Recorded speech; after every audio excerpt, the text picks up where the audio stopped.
the third installment of the Matrix Trilogy, the epic war between man and machine reaches its climax. The Zion military, aided by courageous civilian volunteers, desperately battles to hold back the Sentinel invasion as the machine army pours into their stronghold. Facing total annihilation, the citizens of the last bastion of humanity fight not only for their own lives, but for the future of mankind itself. But an unknown element poisons the ranks from within. The rogue program Smith has cunningly hijacked Bane, a member of the hovercraft fleet.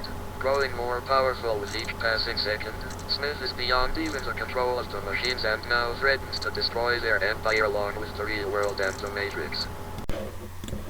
If I were to sum up this film in one word, it would be disappointing. After two good films, the trilogy goes rapidly downhill as this film progresses.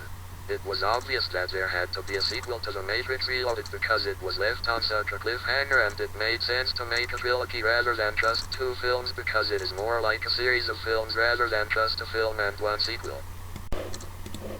It was also a good idea to bring these two films out in the same year so as not to keep the audience waiting so long after the cliffhanger the second film was left on. However, I was very disappointed with this movie.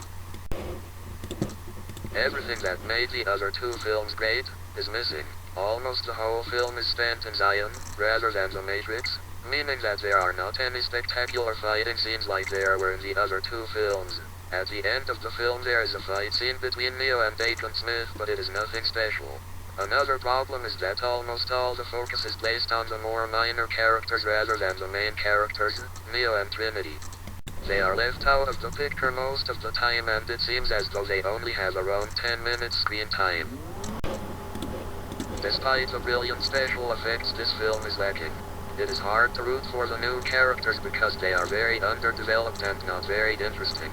I wouldn't go so far as to say I hate this film because it does have its moments, but I would not recommend buying this film. Give it a watch if you find it on TV or really cheap on DVD, but don't expect much.